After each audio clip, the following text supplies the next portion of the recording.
Assalamualaikum warahmatullahi wabarakatuh. Bismillahirrahmanirrahim. Alhamdulillahirrabbilalamin. Allahumma sholli ala sayyidina Muhammad wa ala ali sayyidina Muhammad.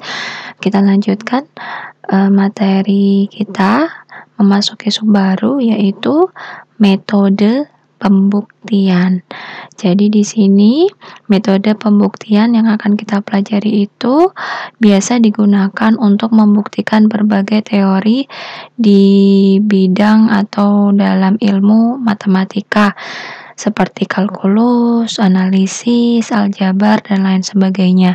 Nah, metode pembuktian ini dipelajari di mata kuliah kita logika matematika dan himpunan karena ini sebagai pengetahuan dasar ya. Jadi kita sebenarnya nanti mempelajari tentang dasar penalaran bagaimana kita membuktikan berbagai materi di bidang matematika. Kurang lebihnya seperti itu. Jadi harapannya dengan mengetahui atau mempelajari dasar-dasar metode pembuktian ini, insya Allah nanti teman-teman akan lebih mudah dalam mengerjakan pembuktian di ilmu-ilmu lain nanti yang lebih kompleks ya, yang saat teman-teman sudah benar-benar memasuki materi kalkulus, terutama analisis ya, mata kuliah analisis yang biasanya tuh sering dijumpai pembuktian gitu ya. Baik, kita mulai. Di sini saya mulai dengan langkah umum pembuktian. Nah, di sini menulis teorema. Untuk yang pertama, menulis teorema yang akan dibuktikan. Identifikasi mana hipotesis dan mana yang akan dibuktikan. Ini sebenarnya untuk mempermudah kita saja ya, menulis dulu teoremanya, jadi kita akan tahu arah yang mau kita tuju di dalam pembuktian. Karena nanti kalau pembuktian tuh, kalau terutama yang panjang itu yang bersifat kompleks, khawatirnya panjang teman-teman bingung dan mulai kehilangan arah. Nah, jadi dengan menuliskan teorema, teman-teman bisa mengidentifikasi mana yang hanya hipotesis ya, dan mana yang mau kita tuju, yaitu apa yang akan kita buktikan. Ini langkah pertama. Untuk selanjutnya langkah kedua, menandai permulaan pembuktian dengan kata-kata bukti. Ya, kata bukti digunakan sebagai pemisah antara teorema dan pembuktian yang dilakukan. Ini ya sebenarnya fleksibel aja kan, di sini kita masih dalam tahap belajar. Ini memudahkan kita aja. Biasanya kita mengawali langkah pembuktian kita dengan kata bukti gitu ya.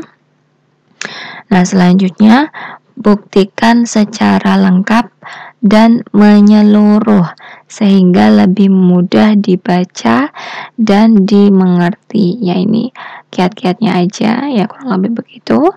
Nah, selanjutnya menandai akhir pembuktian agar diketahui dengan jelas bahwa teorema sudah selesai kita buktikan.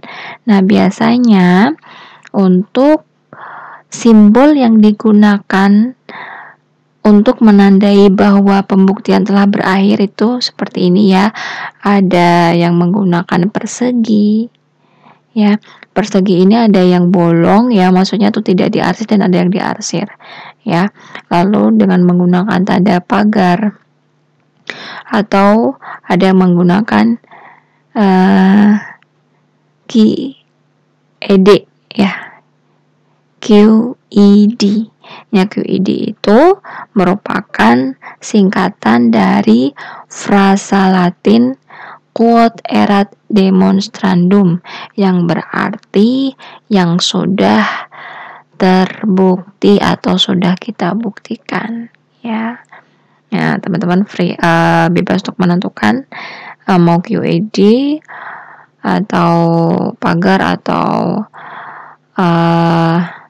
persegi kan, tapi biasanya kita sering menggunakan yang ini ya, tanda atau simbol persegi. Ini langkah-langkah umum pembuktian, terutama untuk kita yang masih dalam tahap belajar ya. Seperti ini secara umumnya. Nah, selanjutnya beberapa kesalahan dalam pembuktian ini yang perlu teman-teman ketahui agar tidak terjadi pada diri kita sendiri gitu ya, karena seringnya saat kita sudah mulai mumet gitu, sudah mulai bingung dengan pembuktian yang kita lakukan, ya ini rentan dengan kesalahan-kesalahan seperti ini. Ya, ini beberapa kesalahan diantaranya mengambil kesimpulan berdasarkan satu atau beberapa contoh. Nah, di sini saya berikan contohnya ya. Contoh kesalahannya untuk yang pertama, mengambil kesimpulan berdasarkan satu atau beberapa contoh. Biasanya sering terjadi misalnya saat kita membuktikan suatu pernyataan, misalnya berbunyi jika X kurang dari Y maka selalu dapat ditemukan Z, di mana X kurang dari Z kurang dari Y dengan himpunan bilangan real sebagai himpunan semestanya. Nah, dalam hal ini tidak benar jika kita membuktikan dengan cara misal diambil X-nya misal ya, X sama dengan 2, Y-nya sama dengan 4. Ya, jadi X kurang dari Y karena 2 kurang dari 4, kan begitu. Nah, selalu kita ambil Z sama dengan 3 sehingga diperoleh X kurang dari Z kurang dari Y, karena 2 itu kurang dari 3 kurang dari 4. Lalu diambil lagi misal X sama dengan 100, Y sama dengan 200, diambil Z sama dengan 150, jadi diperoleh X kurang dari Z kurang dari Y karena 100 kurang dari 150 kurang dari 200. Nah, jadi teman-teman dalam membuktikan itu hanya dengan cara memisalkan ya. Nah, padahal di sini pada teoremanya itu bunyinya itu himpunan yang sedang kita bicarakan atau himpunan semestanya itu adalah semua himpunan bilangan real. Ya, yang ini. Ya, jadi yang teman-teman buktikan itu dengan cara memisalkan itu hanyalah sebagian dari himpunan semesta yang sedang kita bicarakan. Itu belum bisa mewakili teorema ini karena itu hanya sebagian dari banyak gitu. Ya, jadi tidak dibenarkan jika membuktikan pernyataan seperti ini hanya dengan menggunakan contoh-contoh atau diambil X-nya sebagian kecil dari himpunan semesta yang amat sangat banyak anggotanya. Itu ya. Nah, itu kesalahan yang pertama. Lalu kesalahan yang sering dilakukan selanjutnya, menggunakan simbol yang sama untuk menggambarkan dua hal yang berbeda. Nah, di sini saya ambilkan contoh yang ini ya. Misal terdapat himpunan A dan B, dengan A dan B itu himpunan bagian dari himpunan bilangan real. Nah, selanjutnya didefinisikan relasi R dari A ke B dengan definisi R sama dengan A, B yang merupakan elemen dari A cross B dengan A-nya itu kurang dari B. A kecil kurang dari B kecil. Ya. Nah, di sini kesalahan yang perlu perhatikan ya, yang perlu kita hindari yaitu di sini ada penulisan dua simbol, yang mana keduanya itu menggambarkan dua hal berbeda. Untuk yang ini adalah karena di sini itu A dan B itu himpunan dia itu merupakan subset dari suatu himpunan, berarti R ini sebenarnya juga himpunan ya, himpunan. Ini yang dimaksud di sini sebenarnya himpunan bilangan real. Nah, sementara di sini ini adalah relasi. Nah, seharusnya dibedakan penulisan antara R untuk himpunan bilangan real dan R yang menyatakan relasi. Begitu. Khawatirnya nanti saat pembuktian di bawah-bawahnya itu saat teman-teman menulis R itu rancu, R ini yang dimaksud apa gitu ya. Nah, R yang menunjukkan himpunan bilangan real biasanya ini ditulis dengan simbol seperti ini atau dia dibuat bold, membedakan dengan huruf R besar ini yang menyatakan relasi. Ini hanya contoh. Yang kasus yang lain itu terjadi banyaknya juga, misal saat kita menyatakan variabel gitu, misalnya nilai eigen tuh biasanya dinotasikan dengan lambda ya. Kemudian di pembuktian langkah-langkah selanjutnya teman-teman mendefinisikan lambda sebagai suatu hal yang lain begitu selain nilai eigen gitu. Nah, itu juga bisa terjadi itu ya, menggambarkan dua hal berbeda tapi hanya dengan satu simbol yang sama itu ya. Selanjutnya kesalahan yang sering dilakukan yaitu melompat pada kesimpulan. Nah, di sini ini hanya contoh aja, ini misal kita mau membuktikan argumen ya, ini premis 1, premis 2, premis 3, lalu yang mau kita tunjukkan ini R atau A ya. Nah, kemudian teman-teman men-skip beberapa langkah gitu karena mentok itu, misal seharusnya misal ini skip ya. Biasanya habis ini misal nggak tahu nih, tapi teman-teman terhenti di sini G, tapi seharusnya yang diperoleh itu R atau A. Teman-teman langsung sampai ke sini, tiba-tiba langsung disimpulkan R atau A ya gitu. Itu ya, ini biasa terjadi saat kita mau membuktikan sesuatu, kita tahu tujuan kita ke sini, tapi kita mentok hanya di separuh jalan gitu. Jadi habis separuh jalan, lalu tiba-tiba ya dipaksakan ke langsung hasil akhir yang mau kita tuju itu. Begitu. Itu ya. Nah, selanjutnya kesalahan yang sering dilakukan menggunakan apa yang akan dibuktikan dalam langkah pembuktian. Nah, ini misalnya saya ambil contoh kasus ini, kita diminta membuktikan 1 plus 3 plus 5 dan seterusnya plus 2n-1 sama dengan n kuadrat. Nah, ini adalah sesuatu yang akan kita buktikan, yang akan dibuktikan tuh ini. Nah, akan tetapi di dalam langkah pembuktiannya teman-teman tuh sudah langsung berstatement menyatakan bahwa ini sama dengan ini dengan cara misal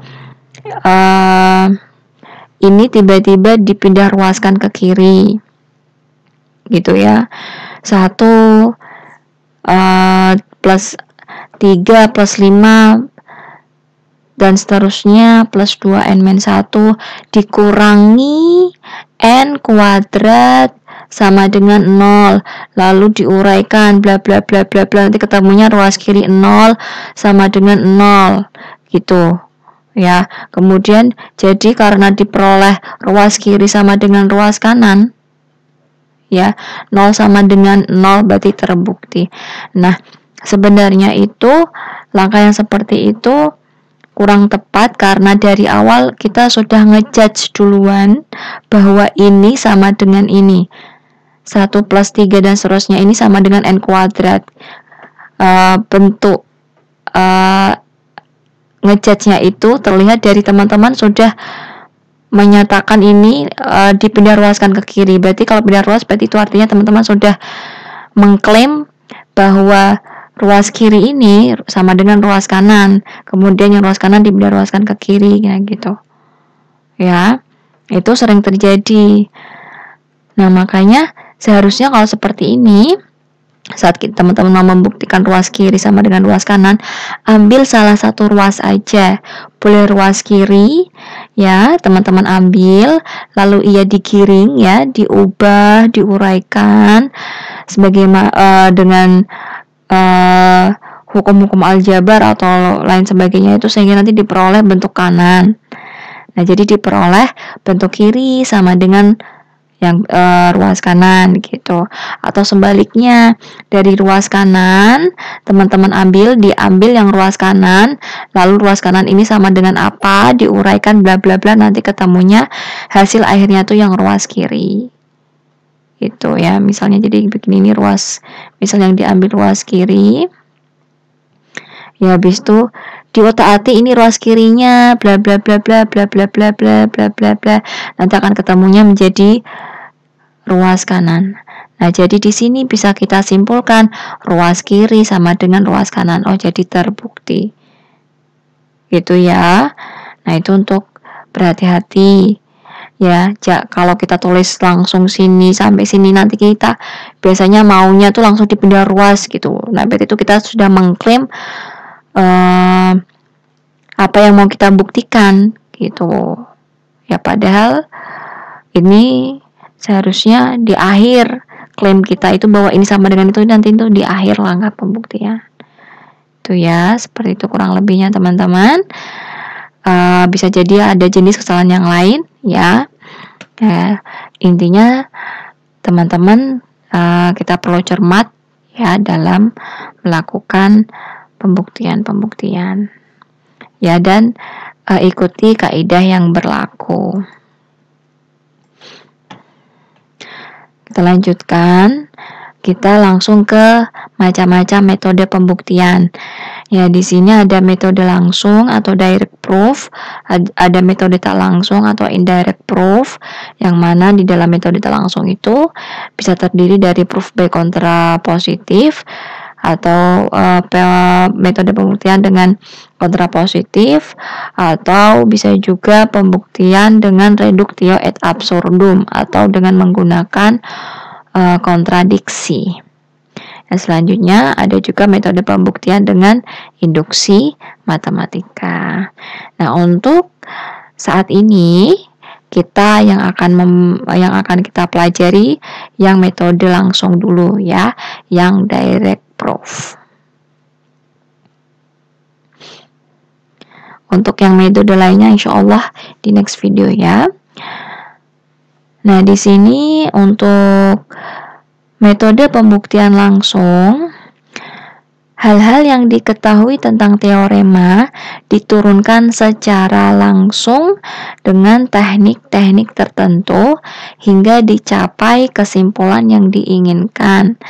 Nah, pembuktian langsung ini bisa terbagi menjadi beberapa metode. Ini diantaranya, ya, bisa jadi teman-teman menggunakan metode yang lain, it's okay. Yang penting intinya hal-hal yang diketahui tentang teorema diturunkan secara langsung, ya. Untuk metode pertama ini ada pengecekan satu persatu, kemudian bisa berdasarkan kasus-kasus, lalu bisa juga kita lakukan dengan cara mengeliminasi kasus. Kemudian pembuktian ekuivalensi. Itu ya. Untuk selanjutnya di sini saya cantumkan beberapa contoh yang menggunakan metode langsung pembuktiannya. Ya, ada A, B, C, D, dan E. Kita coba bahas satu-satu. Akan tapi di sini karena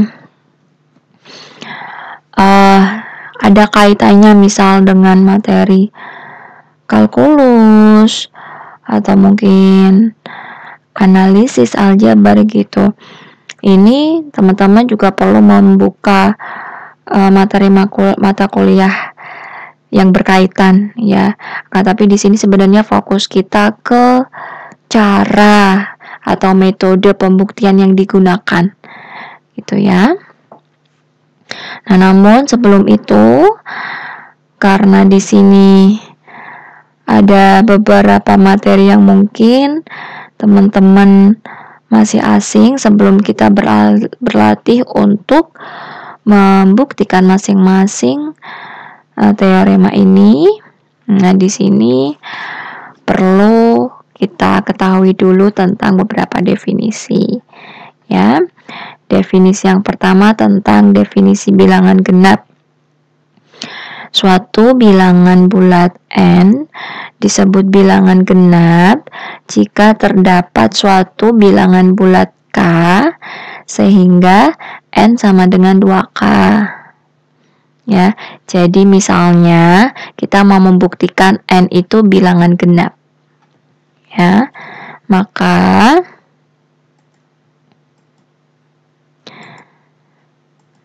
kita ambil k-nya itu sama dengan 3. Jadi karena n sama dengan 2 kali 3, ya, berdasarkan definisi ini kita bisa menemukan k sama dengan 3 sehingga 6 sama dengan 2 kali 3, jadi terbukti n itu genap. Ya, untuk selanjutnya ini kita mau menunjukkan negatif 4 bilangan genap dengan cara kita ambil di sini k sama dengan negatif 2 sehingga diperoleh negatif 4 itu sama dengan 2, ini maaf bukan 3 tapi negatif 2 ya. Negatif 4 itu sama dengan 2 kali negatif 2. Jadi setelah terbukti negatif 4 itu genap. Ya. Selanjutnya definisi untuk bilangan ganjil. N dikatakan atau disebut bilangan ganjil jika terdapat suatu bilangan bulat k sehingga n sama dengan 2k plus 1. Jadi intinya kurang lebih sama dengan yang genap. N dikatakan ganjil jika kita bisa mendapatkan nilai k. Ya, kita cari nilai k-nya sehingga memenuhi ini. Itu ya. Contoh, kita mau menunjukkan 3 itu ganjil. Ya, 3 itu ganjil karena kita bisa menemukan atau mendapatkan k sama dengan 1 sehingga 3 itu sebenarnya 2 kali 1 tambah 1. Ya, sama halnya yang negatif 3. Negatif 3 ini merupakan bilangan ganjil karena kita bisa menemukan nilai k sama dengan min 2 ya, sehingga negatif 3 itu bisa kita peroleh sama dengan 2 dikali negatif 2 plus 1. Ya, ini dengan catatan bahwa k-nya itu harus bilangan bulat ya teman-teman ya. Nah, selanjutnya juga sebenarnya perlu diketahui juga kata habis dibagi. Ya, tapi nanti aja tadi ini yang soal nomor berapa yang habis dibagi? Yang B. Ini nanti ada definisinya waktu di jawabannya nanti kita definisikan bareng-bareng ya. Ini kita coba mengerjakan pembuktian yang A dulu. Jika diketahui N adalah ganjil, maka buktikan bahwa N kuadrat adalah ganjil. Nah, di dalam pembuktian ini kita mau menggunakan pembuktian langsung. Di sini sebagaimana tadi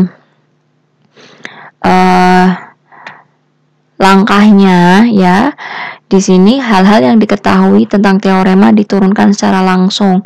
Jadi yang di sini yang diketahui kan n adalah ganjil. Nah, di sini kita langsung menggunakan definisi ganjil. Ya. Lalu kita mau arahkan ke n kuadratnya itu bilangan ganjil juga. Sebenarnya biasa ya. Tidak ada sesuatu yang berbeda ini dalam pembuktiannya seperti biasa, berarti tinggal diketahui n-nya ganjil, maka ini berdasarkan definisi ya, menggunakan definisi yang tadi sudah kita pelajari, maka terdapat bilangan bulat K sehingga ini ya, ini menggunakan definisi dari yang diketahui n adalah ganjil. Nah, kemudian kita arahkan menuju ini n kuadrat itu ganjil. Jadi kita di sini kita uraikan ya. Akan ditunjukkan bahwa n ganjil ya. Jadi di sini n kuadrat berarti 2k plus 1 ini kita kuadratkan. Ya, kemudian kita uraikan ya, nanti ketemunya ini ya. Lalu diperhatikan bahwa ini K itu adalah bilangan bulat.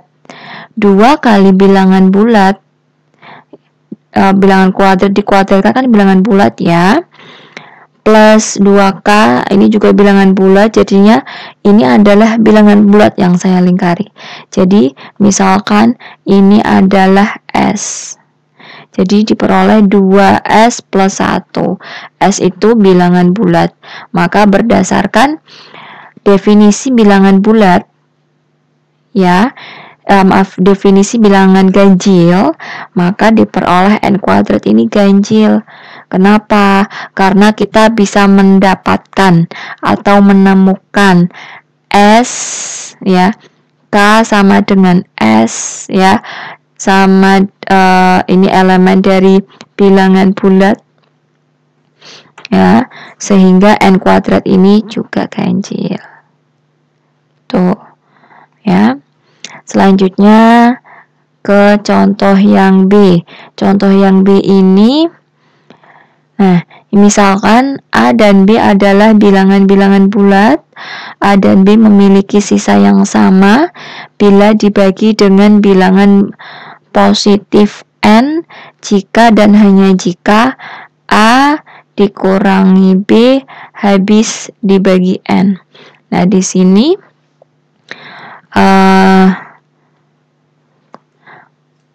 yang perlu diperhatikan, dia memuat kata jika dan hanya jika. Nah, biasanya untuk pembuktian jika dan hanya jika ini kita menunjukkannya dengan dua arah. Ya, jika dan hanya jika ini kan diimplikasi ya. Simbolnya seperti ini. Simbolnya itu tanda panah ke kanan dan ke kiri. Nah, jadi kita biasanya melakukan pembuktian itu dengan metode pembuktian ekuivalensi. Kita buktikan dari arah kiri ke kanan dulu, boleh, atau dari kanan dulu baru ke kiri boleh. Ya. Jadi di sini kita akan menggunakan metode ekuivalensi. Misalnya langkah pertama kita buktikan dulu dari kiri ke kanan. Jadi diketahui A dan B bilangan bulat, A dan B memiliki sisa yang sama bila dibagi dengan bilangan positif n. Lalu yang akan kita buktikan A dikurang B habis dibagi n. Tuh ya. Nah, ini. Nah, ini untuk yang ke kiri. Untuk selanjutnya nanti yang arah ke dari kiri ke kanan ya. Ini yang dari kiri ke kanan. Ini pemisahnya. Ya. Jadi ini yang diketahui dulu, baru kita buktikan ini. Lalu nanti untuk arah kanan ke kiri, yang diketahui ini yang akan kita buktikan yang ini. Itu ya, itu metode pembuktian ekuivalensi. Nah, baru kita buktikan bukti. Ini arah yang ke kiri ke kanan dulu, ya. Misal diketahui ini A dan B bilangan bulat memiliki sisa sama bila dibagi dengan N. Kita misalkan sisa yang sama itu S. Nah, lalu mau kita buktikan, nah ini untuk mempermudah kita, mana yang diketahui kita tulis dan mana yang akan kita buktikan juga kita tulis, ya.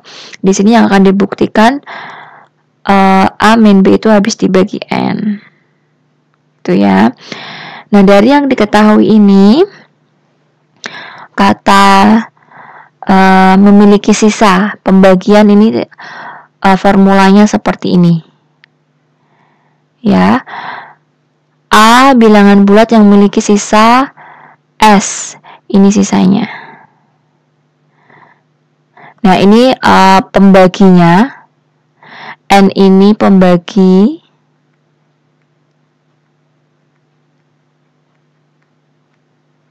Dibagi dengan N ya. Nah, K ini hasil bagi. Lalu yang S ini sisa pembagian. Itu ya. Yang B ini juga analog sama, hasil bagi, pembagi dan sisanya. Karena diketahui sisanya sama, maka di sini boleh kita gunakan S sama variabelnya atau hurufnya. Ya. Nah, dengan 0 kurang dari sama dengan S kurang dari N. Ya, kemudian di sini akan kita tunjukkan A min B habis dibagi N. Berarti tinggal tulis lagi A min B-nya, lalu kita substitusikan nilai A dan B yang tadi diketahui. Ya. Lalu dengan menggunakan aljabar biasa di sini kita peroleh K min J kali N. Nah, di sini kita misalkan K min J-nya itu P. Ya, karena K dan J itu bilangan bulat dikurangi bilangan bulat, ya pasti juga bilangan bulat. Nah, jadi P ini bisa kita simpulkan dia juga bilangan bulat. Nah, jadi diperoleh ini. A min B sama dengan PN, dengan P-nya itu bilangan bulat. Nah, dari sini menunjukkan ya, karena saat A min B itu saat dibagi dengan N tidak memiliki sisa. Sisa itu kan yang ini ya, plus bla bla bla bla. Ya. Jadi di sini langsung cuma pembagi. Ini pembaginya, lalu ini hasil bagi. Itu artinya A min B itu habis dibagi N. Jadi terbukti yang arah kiri ke kanan. Itu ya. Nah, selanjutnya mau kita buktikan yang dari arah kanan ke kiri. Jadi yang diketahui itu A min B habis dibagi N. Lalu yang akan kita buktikan adalah A dan B memiliki sisa yang sama bila dibagi N. Nah, untuk selanjutnya di sini kita misalkan S1 adalah sisa dari A, ya. Lalu S2 sisa dari B yang mana masing-masing itu dibagi dengan N. Jadi bisa kita tuliskan seperti ini. A dan B.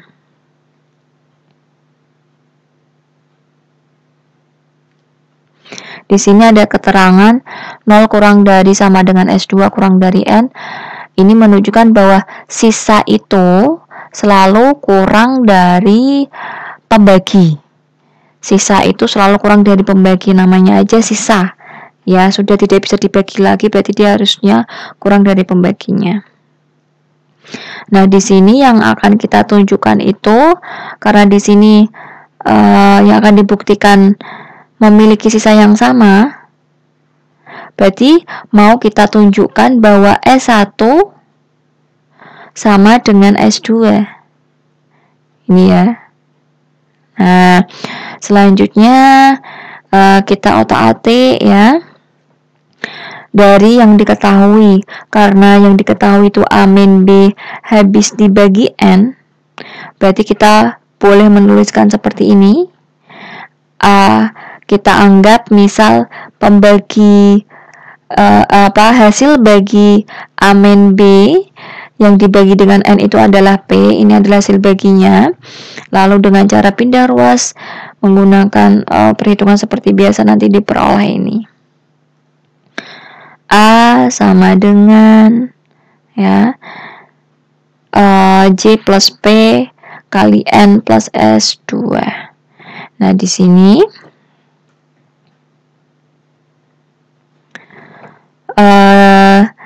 J bilangan bulat, P bilangan bulat. Ya. Jadi di sini kita bisa misalkan J plus P-nya itu R. Ya, sehingga diperoleh ini tuh A sama dengan R kali N plus S2. Nah, akan tetapi jika A dibagi dengan N, ya, maka hasil dan sisanya merupakan bilangan tunggal seharusnya. Ya, di sini untuk lebih mudah difahami, saya ambil satu contoh ya. Misal A ini 100. Ya.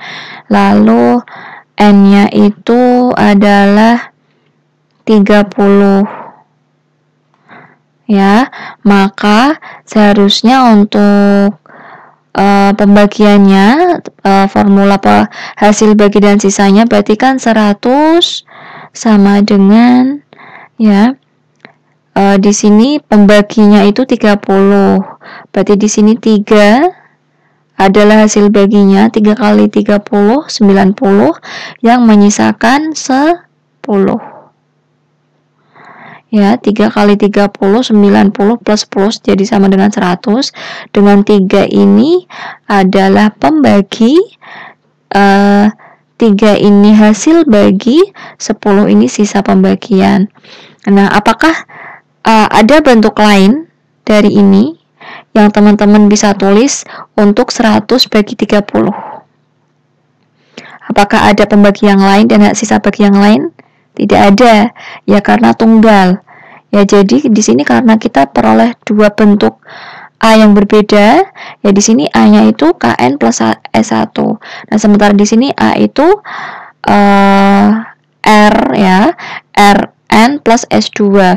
Jadi karena tadi tunggal seharusnya ya pembagi hasil bagi dan sisa bagi, berarti seharusnya R-nya itu sama dengan K. Ya, R-nya itu sama dengan K, lalu S1-nya sama dengan S2. Ini. Nah, jadi terbukti karena S1 sama dengan S2, yang mana S1 tadi sisa pembagian A dan S2 itu sisa pembagian B. Jadi bisa kita simpulkan bahwa A dan B memiliki sisa yang sama bila dibagi sama-sama dibagi N-nya ini. Tuh ya, itu pembuktian dari arah kanan ke kiri. Nah, jadi dari sini karena dari dua arah sudah terbukti, jadi sudah terbukti bentuk biimplikasinya atau kata jika dan hanya jikanya itu. Nah, jadi di sini jangan lupa diakhiri dengan simbol terbuktinya ya. Nah, oke, kita lanjutkan ke contoh selanjutnya yang C. Untuk sembarang bilangan real X, buktikan bahwa jika mutlak X lebih dari 4, maka X kuadrat lebih besar dari 16. Nah, ini untuk yang C kita akan gunakan metode pembuktian berdasarkan kasus. Ya, jadi di sini misalkan X adalah bilangan real ya, yang ini apa yang diketahui kita tulis dulu, lalu kita tulis apa yang akan kita buktikan, yaitu X kuadrat lebih besar dari 16. Nah, di sini karena berdasarkan sifat mutlak ya, teman-teman bisa buka kembali terkait yang sifat dari mutlak ya. Jika ada mutlak X lebih besar dari 4, ini artinya X lebih dari 4 atau X kurang dari 4 ya. Nah, di sini karena ada dua keadaan yang mungkin ya, di antara ini atau ini ya. Di sini kita bagi kasusnya. Yang pertama, jika X-nya lebih dari 4, lalu kasus yang kedua, saya tulis dulu, ini kasus 1, ini kasus kedua jika X-nya kurang dari 4. Kasus 1 diuraikan jika kasus 1 terjadi, nanti apakah yang diperoleh, lalu jika kasus 2 yang terjadi nanti apa yang diperoleh. Ini tinggal diuraikan seperti biasa aja. Jadi jika kasus 1 nanti diperoleh ini ya, lalu jika kasus 2 yang X kurang dari 4, X kurang dari negatif 4, nanti diperoleh ini atau ini ya. Jadi dengan demikian ya, X lebih besar dari 4 maupun X kurang dari negatif 4, ini akan sama, dari kedua kasus maksudnya sama-sama menghasilkan ini gitu ya. Jadi setelah kita pecah menjadi dua kasus, ternyata hasil dari kedua kasus nanti endingnya itu sama-sama menunjukkan X kuadrat lebih besar dari 16. Jadi terbukti teorema ini itu ya. Itu kita pecah metode pembuktian berdasarkan pemecahan menjadi berapa kasus itu ya. Next, untuk yang contoh D, buktikan bahwa untuk semua bilangan genap N antara 4 dan 30, N dapat dinyatakan sebagai jumlahan dua bilangan prima. Ya, untuk yang kasus yang soal D ini kita bisa gunakan pengecekan satu per satu karena masih bisa kita jangkau bilangannya untuk dicek satu per satu ya. Nah, di sini N-nya itu dari 4 sampai 30 ya, bukan himpunan bilangan bulat maupun himpunan bilangan real yang ada tak hingga banyaknya. Nah, jadi kalau memang mudah bisa masih terjangkau untuk kita cek satu-satu ya, silakan, tidak apa-apa dengan menggunakan metode pengecekan satu per satu seperti ini. Mudah ya untuk yang pengecekan satu per satu. Kita lanjutkan ke contoh selanjutnya. Buktikan jika P adalah sembarang bilangan prima yang ganjil, maka P sama dengan 6N plus 1 atau P sama dengan 6N plus 5 atau P sama dengan 3 untuk suatu bilangan bulat N. Nah, untuk yang contoh kasus E ini kita akan menggunakan metode pembuktian eliminasi ya. Nah, jadi di sini kita uraikan dulu dengan menggunakan tadi formula yang ada hasil bagi, sisa bagi ya. Yang ini saya tulis dulu. Oh ya, di sini sudah ada ya. Nah, di sini untuk langkah awalnya dulu nih analog dengan yang sebelumnya ya. Yang diketahui apa ditulis dulu. Yaitu P-nya itu sembarang bilangan prima yang ganjil. Lalu angka yang akan dibuktikan apa. Nah, kemudian di sini kita mulai untuk melakukan pembuktian. Di sini kita uraikan P menjadi beberapa formula ya. Di sini misal P itu ini yang kasus pertama Ini kasus kedua, ini kasus ketiga, ini kasus keempat, ini kasus kelima, dan ini kasus keenam. Nah, bagaimana cara kita membagi? Kenapa kok bisa muncul pemikiran di dalam pembuktian kita kok P-nya ini dibagi menjadi beberapa kasus seperti ini? Karena kita lihat yang akan kita buktikan. Yang akan kita buktikan itu seperti ini bentuknya ya. P sama dengan 6N plus 1, P sama dengan 6N plus 5, atau P sama dengan 3. Nah, ini tuh bisa kita asumsikan berarti bahwa ini maksudnya memuat pembagi, hasil bagi, dan sisa bagi gitu. Nah, di sini kita ambil ya yang pembagian terhadap 6. Gitu ya. Berarti kita asumsikan bahwa maksud di sini itu P-nya itu adalah yang kita ambil ya. Yang kita ambil sebagai pembagi itu 6. Nah, di mana kalau P itu dibagi 6, maka kemungkinan sisanya ya 1 sampai 5. Ya, maaf 0 ya. 0 juga 0 sampai 5 gitu. Nah, jadi di sini bisa kita tulis seperti ini. Ini yang sisanya 0, sisanya 1, sisanya 2, sisanya 3, sisanya 4, dan sisanya 5. Nah, untuk selanjutnya tinggal kita pilih aja ya. Untuk P sama dengan 6N.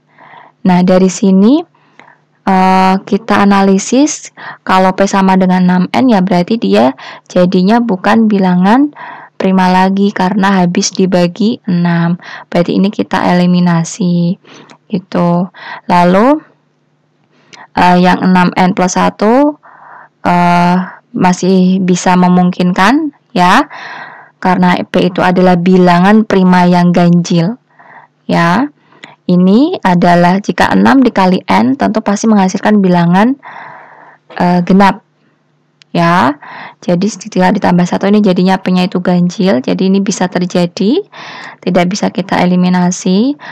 Lalu yang ini otomatis ya karena hasilnya 2, berarti di sini nanti akan menghasilkan P yang bilangan genap. Yang untuk selanjutnya yang P sama dengan 6N plus 3. Ya, di sini karena 3 itu bisa membagi habis 6, bisa kita tuliskan dalam bentuk di bawahnya ini. Ya.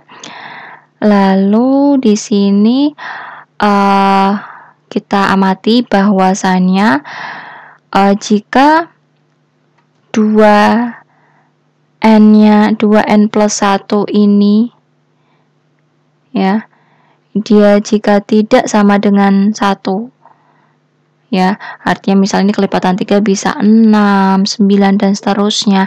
Nanti dia tidak akan menjadi bilangan prima ya, karena habis dibagi 3 maupun habis dibagi 2N plus 1 ya kan. Tapi beda hal dengan jika di sininya itu sama dengan 1, berarti P sama dengan 3. Kalau P sama dengan 3, berarti dia masih tergolong bilangan prima yang ganjil karena yaitu dia bisa habis dibagi 1 dan hanya dirinya sendiri 3. Nah, jadi di sini untuk Pn plus sama dengan P sama dengan 6N plus 3 kita eliminasi, akan tapi yang masuk ke dalam kategori adalah yang P sama dengan 3. Itu ya. Ya, untuk yang ini yang P sama dengan 6N plus 4 sama caranya sebenarnya sama yang ini tadi. Bisa kita uraikan jadi seperti ini. Jadi dia nanti bukan bilangan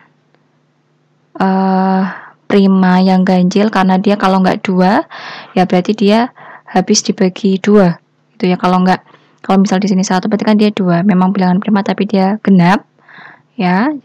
Atau kalau misal di sini bukan 1 ya berarti dia habis dibagi 2 kayak gitu. Jadi di sini kita eliminasi, berarti tinggal sisanya yang ini. Ya, dari sini berarti bisa kita simpulkan yang memenuhi ya, kasus-kasus yang memenuhi itu adalah yang P sama dengan 6+1, atau P sama dengan 3, atau P sama dengan 6+5.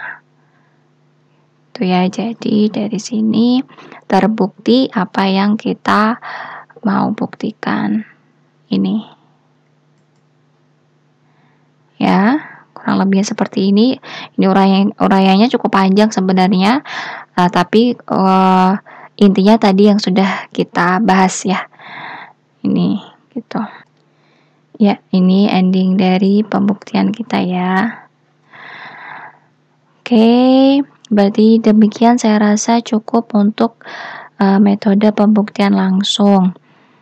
Jadi sebenarnya kita tidak fokus ke materi apa yang sedang kita buktikan ya, itu nanti ada materi yang tersendiri di analisis, apalagi ini banyak pembahasan tentang aljabar maupun yang bidang kalkulusnya.